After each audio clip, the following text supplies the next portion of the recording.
welcome back. Episode 5 of I Married a Weeb. And That's today right. we're gonna take it low key, not talk about anime, but where it comes from. We're gonna talk about our trip to Japan.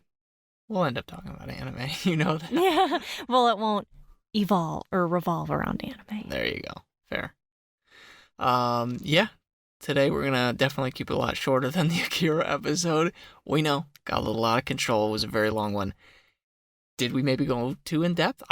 Yes, probably, but I thought it was fun. I think it was like, it was very book club-esque. We just walked through the movie, but if you guys didn't make it through that whole thing, don't worry about that. But you should go watch that movie. Anyways, yeah, gonna talk about our trip to Japan. That was 2019. Yeah, Yep. 2019, as our caricature says, actually.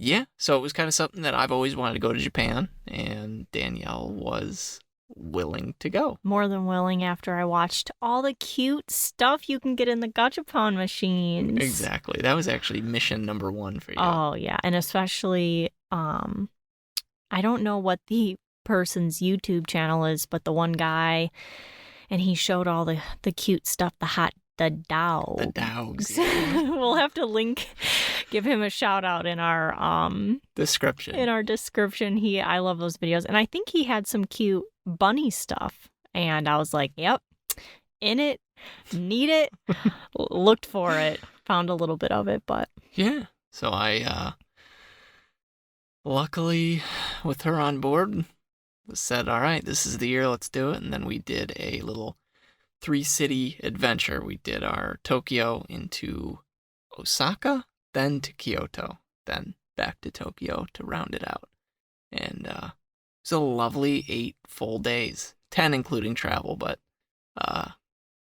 yeah. It was a long time. It felt long, which was great because I was worried it would be over in the blink of an eye, as trips usually are. And I think it felt so long because we packed the days full of adventure, and it was awesome. We were up walking the streets by 7. Well, rewind.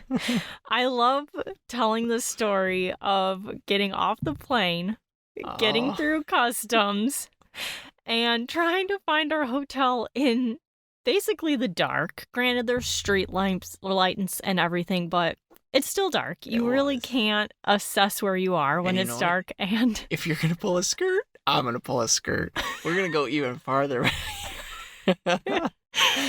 There's 2 airports when flying into Tokyo. You have Narita, and then you have Haneda.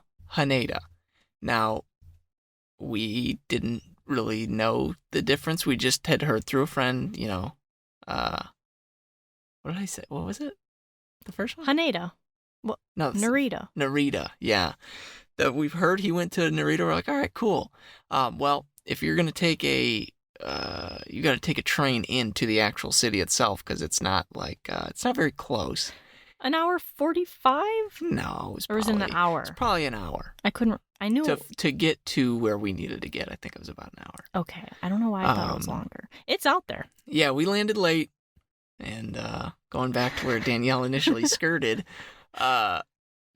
we hit the ground running. We got our Suica card, which is just like basically your transit card, plus you can use it purchasing in stores. Guys, Japan is awesome. They got it streamlined. It's so streamlined. The mayor wanted to, I don't know if they're still doing it, but they want to do a bullet train down to the city from who knows where. Good luck. They tried to do it in, I think it was California. Millions of dollars poured into the infrastructure, and they're pulling out. I don't think we can do it. No. Too many bits of tape and frankly, the people here are not going to keep it clean like they do. But anyway, so yeah, we land there, and then our little adventure was at about 10 at night, I think. It was about 9:30, late, yeah. 10 at night. Which again, they're 12, 13 hours ahead of us, so that felt it felt like midday, but it wasn't too bad, I thought. I mean, from what I had heard, people even going to Europe, they're like, oh, my jet lag was terrible. You'll be fine because you'll be on adrenaline when you first get there, but then it'll peter out and you'll be nope. Which was true for me. which was true for me, but not quite for you. I was fine. I think the only time I ever experienced what I felt was jet lag was when we were home 2 days or 3 days later. And it was took just a couple days. It was just like, I just need a nap. I'm not like, wow, a train hit me. Oh, I was right. See, that's the thing is when we landed in Japan, you were ready to fall asleep. Okay, I was on pure adrenaline. See, but what the listeners don't understand is your girl gets wicked like motion sickness. So I took a little trip to Florida the week or two before to pick up my baby sister, and the little air trip to Florida, I wanted to puke. So I was like, you know what? 11 hours in the plane, I don't want to deal with that. So I took a less drowsy Dramamine. I was narcoleptic after we got on the get through customs. I sit my butt on that train. I'm falling asleep. The people are giving Tom side eye thinking he drugged me. We're sitting there. We've got her gigantic luggage. She didn't go with a small little thing. It was huge. Oh, but so I get us onto the train. Half empty for all of our treasures. True. I get her on the train, and then she's like, well, I'm a little tired. So I feel her lean on my shoulder. It took all of 10 seconds. She was out like a light. And then, it's just me. I stick out like a sore thumb, clearly. Not from there, but people are just staring at me because they just see, like, I'm trying to keep her from falling over. I've got all this luggage. It was like a sitcom. It was crazy. But it was funny. We did it. Yeah. And then we ended up, first hotel was in Shinjuku, I believe. Yeah, seeing the vomit on the streets and the wild It's very people. Clean in Japan, but Shinjuku was like the weirdest starting point for us because it's like a little party town. You got all these business people. So we get off the train and we're heading to the hotel and finally get Danielle up. I'm like, all right, well, I think we got to go this way. Luckily, Google Maps crushes in Japan. If you're ever like, oh my gosh, I couldn't go to Japan, I can't read, dude, you can do it. It tells you what lines to get on. It's beautiful. Go to Japan. That's it. Every episode, I'm just like, do this. All right. Anyways, so we get off, and then we're walking north to the hotel, and we are passing. I don't know what I was expecting, but it sure wasn't this. It was party town. It is 10:30 at night, which that makes us sound old, like old should be out past 10. But I'm telling you, weekday. It was a weekday. And on top of that, it's business people sitting on stoops, blasted drunk, and just screaming across the street. I look at Danielle, I'm like, what is going on? It had a good energy to it. It's just not what we were wanting right when we were trying to find our hotel. Yeah, and going back to the clean, we wake up at bright, shiny early. I think we even woke up at around 6. Oh, yeah. We're out of the hotel by like 7:30. Oh, this isn't going back. This is going forward, miss. Oh, no, I'm sorry. I meant to go back to how it was dirty when we were walking, like how vomit and stuff.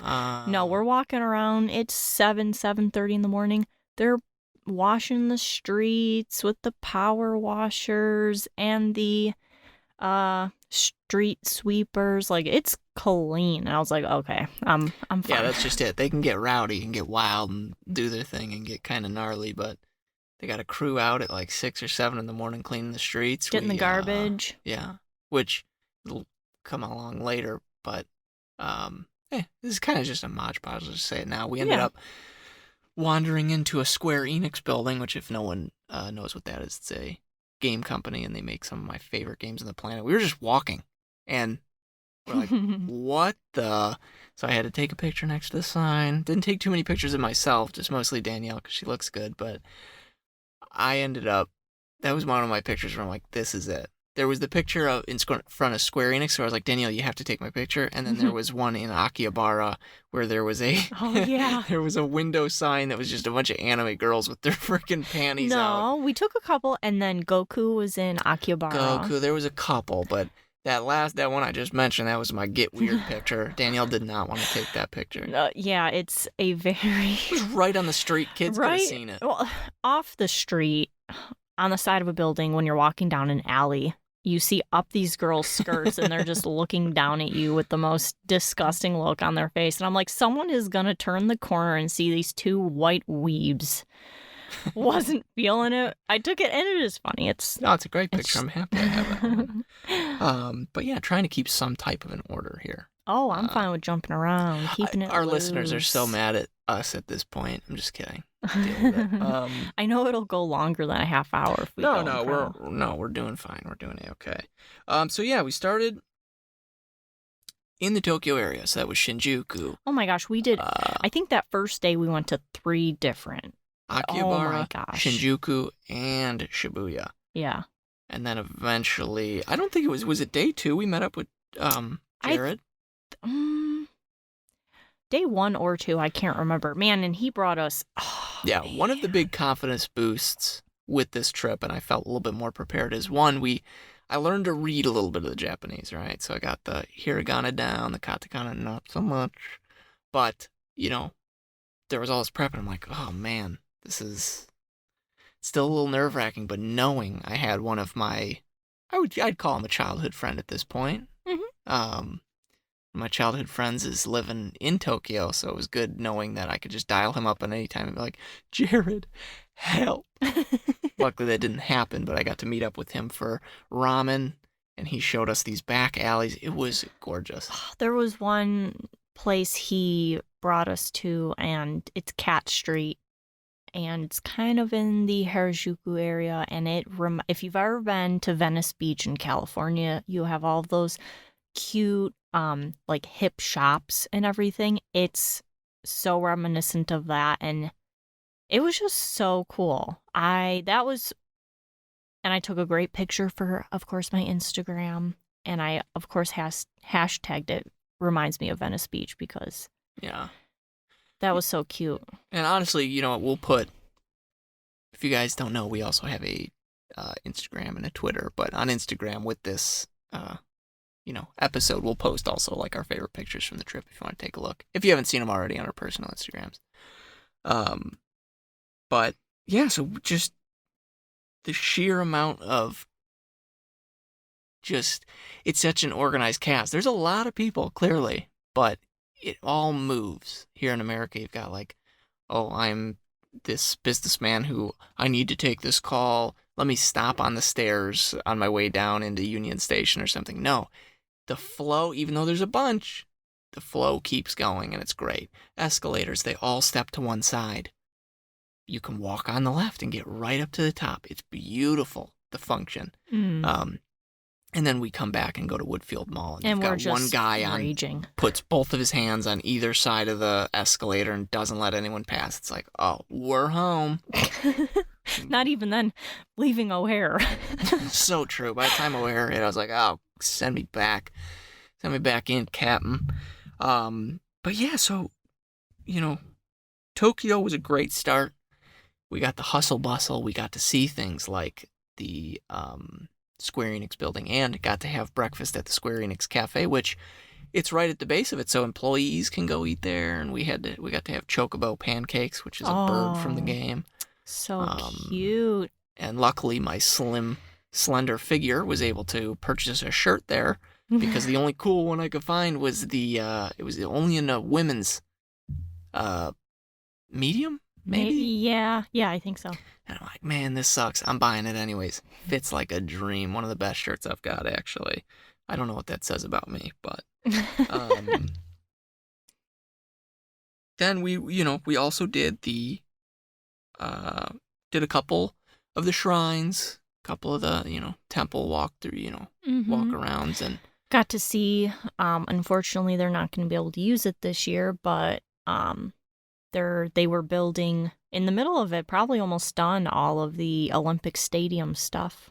That's right. That was cool. And what was cool was walking around, and we mentioned in the previous episode, because Akira the movie called that the Olympics would be in Japan in 2020, anytime you'd see construction, they'd have this cool like branding that would show Akira all over. It was so cool. Like, just to have, like, here you can maybe at a skate shop see a sticker with an anime character on it. There, we'd get on the train, and there's 40-year-old man getting off of work, and he's sitting there watching anime. And it's like, yeah, heck it was really. We're in. So yeah, we did, and we hit the necessary things. We did the crossing, Shibuya the Crossing. Shibuya crossing.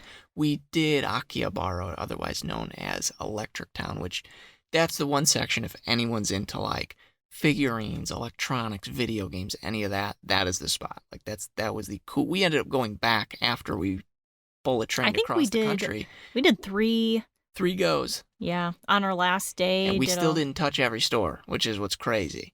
Oh, that one store we couldn't go to. Well, on the outside, we saw the Akira poster. Oh. And we're like, oh, cool. And we went up. You can go into these buildings like it's nothing. And we go up there, the elevator's no door. You're like, okay, so it's not a store. Oh, so upsetting. Yeah. But that's also a thing. Sorry, I know I'm just getting hyped. I'm over here getting excited.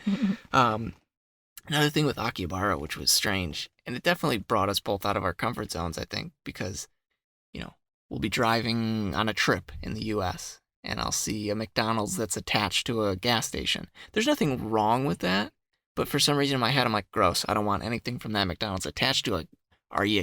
Ew. Japan, everything's multi-floored.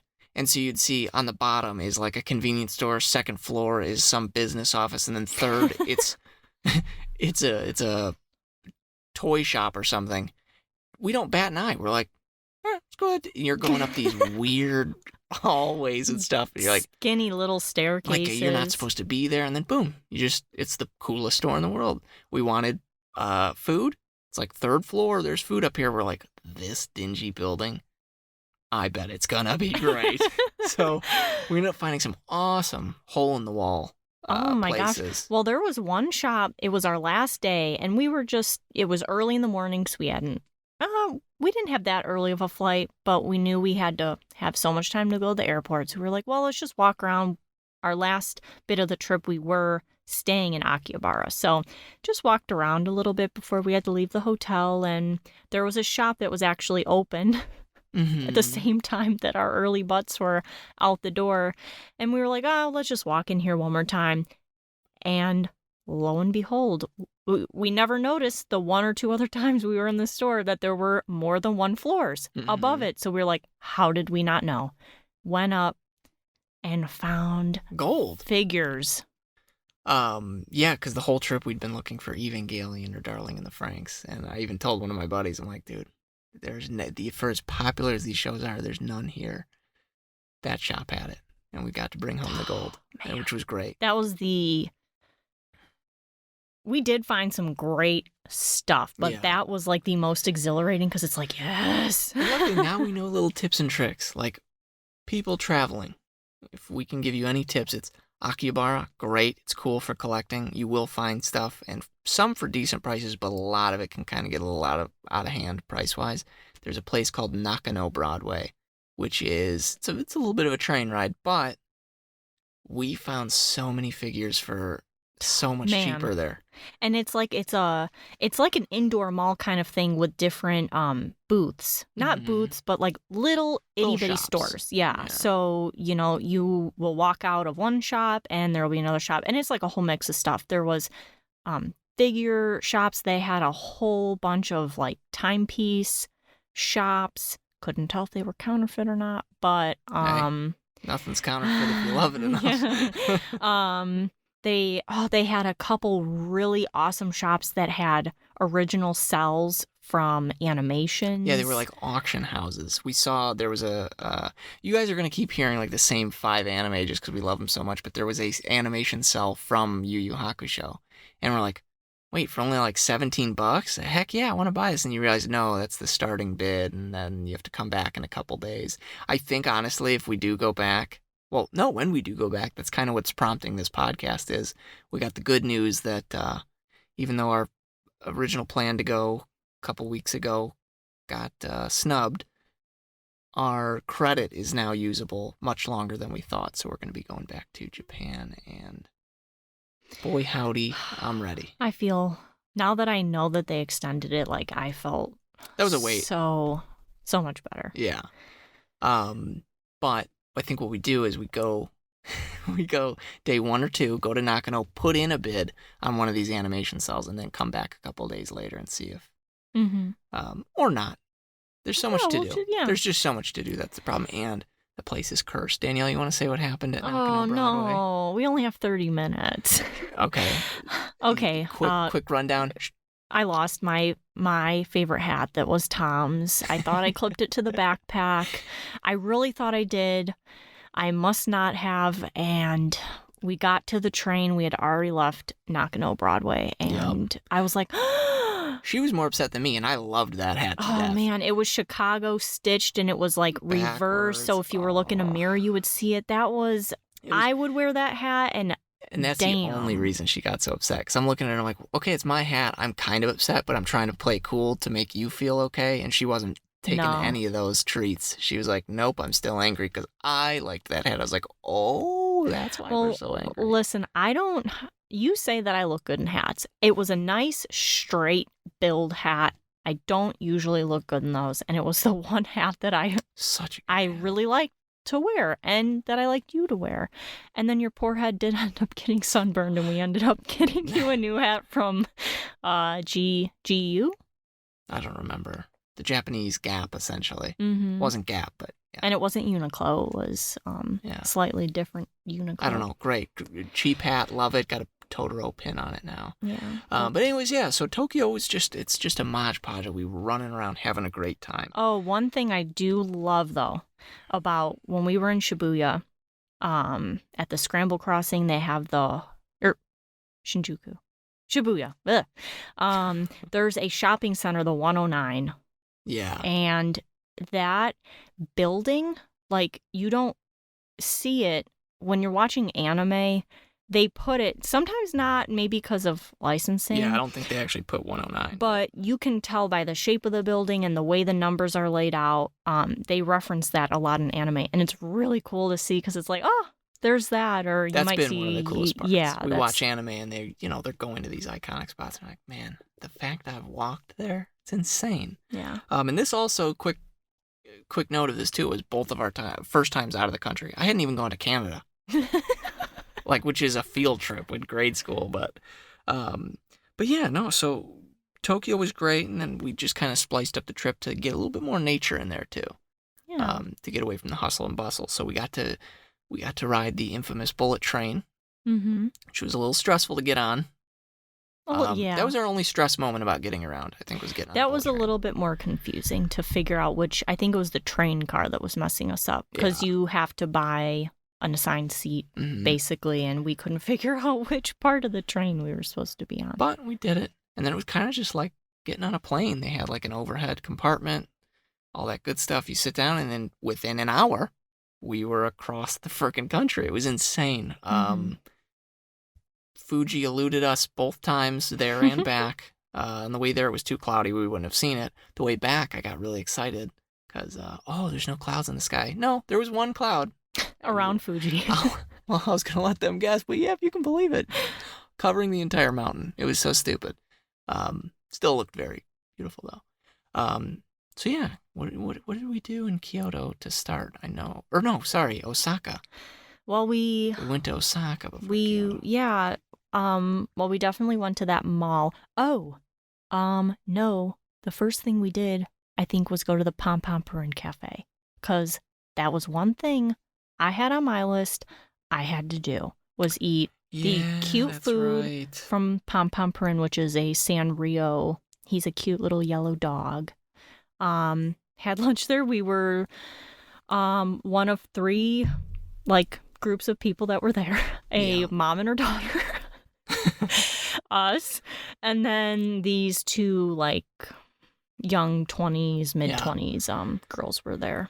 American. But nevertheless, what a meal. Then we got a little syrup cup. So much souvenirs to get over there. It's crazy. They are very merchandise-centric when it comes to, little gifts and stuff. But, oh my gosh. So we went to that store. We went to and then we walked around that shopping center. And then we went to, what's that mall? Oh, that has that big Hep 5, I think. Hep 5, which had the big old... It has a big red Ferris wheel on the top.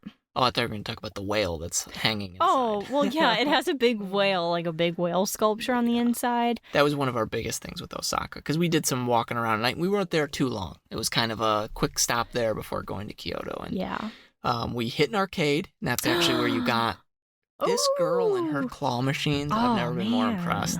Yeah, so we got $20, I think, worth of coins. And I put 10 into one machine, failed, couldn't get this stupid thing. I was ready to go. I'm like, all right, this kind of sucks. She goes, well, I want to get this. I'm like, okay. In my head, I'm like, you aren't getting it.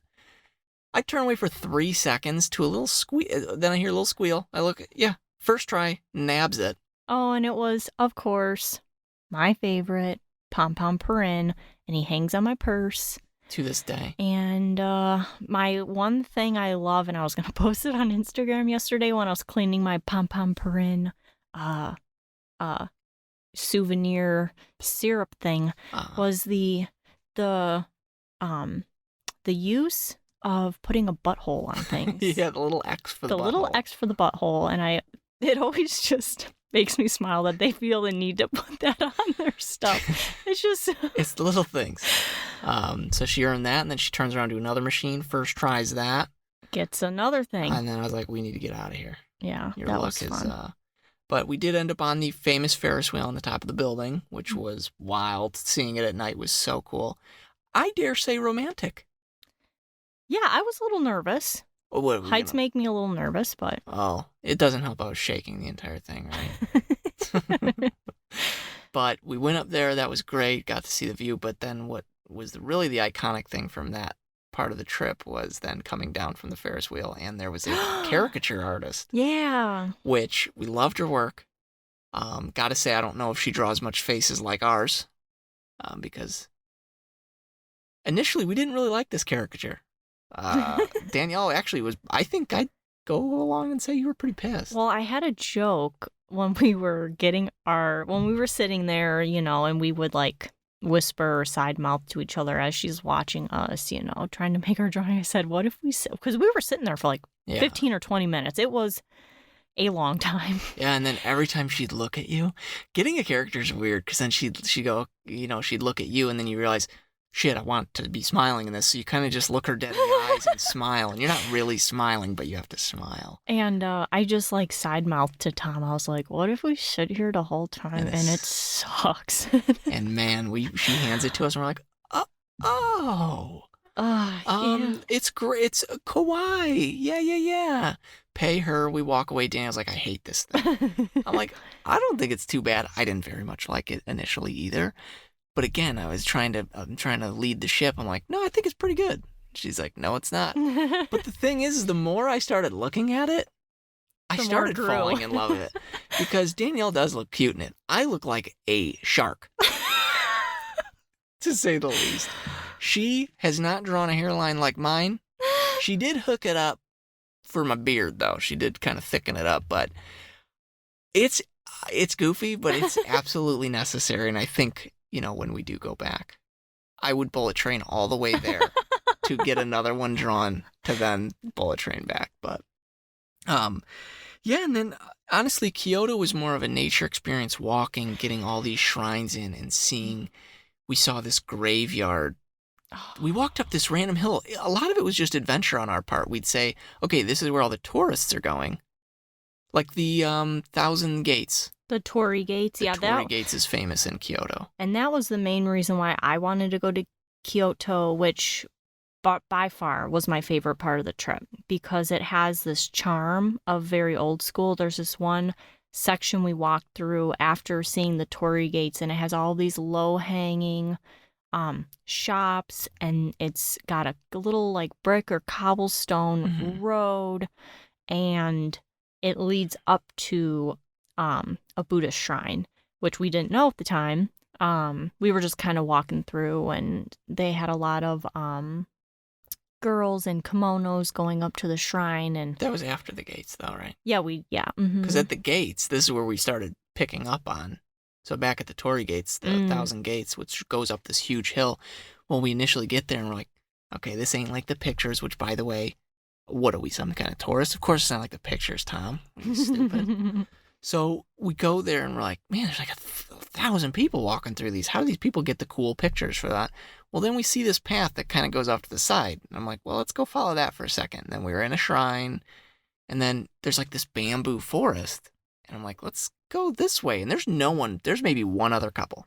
Mm-hmm. So I'm like, let's walk that way. And then it takes us to this dirt road. And we're like, what?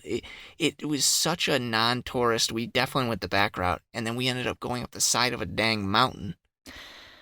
Yeah. Which was, listen, I'm no athlete, but I ain't no lazy boy. That was a hike. And there was another, it was awesome. We had this other couple with us. And so we'd see them. We saw them at the base, and then we walked past them. They were resting. We walked past them. We go up a bit. Then we need a rest. Then they'd pass us, and then we'd go up. And so it was this game of passing, and then we finally get to the top, and it was this beautiful moment of like, we did it. And then we took each other's couple pictures. So they came up, and I was like, hey, you've earned it. Let me take a picture. And then they took a picture of us, and we're all sweaty, but it was such a... Oh my gosh, it was so fun. Hot. It was so fun. And luckily they have random vending machines everywhere, so we were able to get some... Yeah, they have like stop points on like different checkpoints going up. If you were to go up the normal way, it would lead right to them. We saw all of those on our way down, which is where you get the pictures. Because not everyone goes to the top. Once we hit the top, I looked at Daniel, I was like, here's where they get the pictures. We got some awesome, again, Instagram, I Married a Weeb, I think is all you gotta search on that. Just follow. Also, Twitter would be cool. I don't care. We're not in it for the follows. I hope you enjoy this podcast. But we'll have images from that. But some of my favorite pictures from the trip. So we'd go through little towns, and going back to what Danielle was saying, you can keep ripping on that. We went to this part of town that was really old. Yeah, I think I wrote down, because I wanted to go there last time, what it was. And, so we walked through that, and, man, just came across, I'm like, oh, there's a bit of green. On the map, I was like, maybe it's a park. Yeah, so we're like, it's a little bit. So we walked down a hill to then start going up a hill, I believe. Yeah, and I'm like, where is this dang park? It's saying we are here. And we finally get to a part where you can look, and it's just headstones. Yes. And like within 2 feet of each other. It was the most impressive thing I may have ever seen with my eyes. We just stood there for a while. It was on each side of the road. And I took a panorama, and it wasn't enough. And it still wasn't enough. And then we go up the hill a little bit more, to which an Australian guy goes, it's worth it. That was awful. That was awful Australian. But he's like, it's worth it. And I was like, I don't know what you're talking about, you psycho. We go up, and they continued and continued. There were thousands of headstones going along the side of like a cliff edge at one point. And they led us right back up to an area which was some of the temples and stuff. But we kept accidentally slipping into the coolest. This trip was mistake after mistake, but perfect after perfect. Every time we'd want to eat, we'd go like Ichiran Ramen, which is like the best ramen joint ever. So good. And we'll be going there again every day. Yeah. We'd go there, and there's no line. We're like, okay, cool. We'd sit, we'd eat, we'd leave. There's a line out the building. And we're around like, the corner. What the heck? We'd go to... We went to that place with Jared. We went to a round place with Jared. By the time we come out, boom. We go to a freaking McDonald's in the morning. There's a line after us. It was the perfect trip, and I know part two in 2021 here will be... I don't know if it'll probably still capture the view. I think we'll be just as excited, but man, everything went right. Everything went as right as it could. And yeah, so it was great. And then we ended up back in Tokyo, where we went to Gundam Base. I saw a live, be jealous here. We saw a full-scale 1-to-1 unicorn Gundam, and it was impressive. Very impressive. To which they did a little show, would open up. Danielle wasn't that impressed. No, it's just not it was to short. say it was it's just not. Short. Well, okay, didn't know what to expect, and you're taking a video on your camera. I'm taking a video on each of our phones. True. And I don't know what to expect. You just said it's going to transform, so it's starting to transform, and I'm behind her by probably 50 yards, and I'm just recording this thing to get like the full scale of it, and then it's done, and then I walk towards her, and I'm like, is she kidding me? She's so freaking cute. She's holding both phones still. So I walk up to her, I'm like, hey, hon, It's done. I'm like, that's it? That's it. Listen, I didn't know. That's all right. I've never seen that Gundam transform. Again, the patience of this woman. It was the perfect trip with the perfect person. It was, We spent, I think, 2 or 3 hours in that Gundam base shop. Well, yeah, man, there were Gundams everywhere. I had to check it out. And what did I ask? Down every aisle. Is this Stonemounts? Is this Stonemounts? Is this Stonemounts? I was like, listen. And then I just got to the point where I knew it wasn't Stonemounts, and I'm just trying to irritate him. That's right. But no, I think that's... When we do go back, though, we will be getting every single squad unit of, we got to get... From G Gundam? Yeah. Yeah, we're going to get everyone's Master Asia. We're going to get Dragon Gundam. I don't want Master Asia's. Okay. Everyone else. Well, then I'll get them, so it's going to end up in your house anyways. Schwarzbruder. Yeah, so I mean, that's kind of just a quick rundown of how Japan went.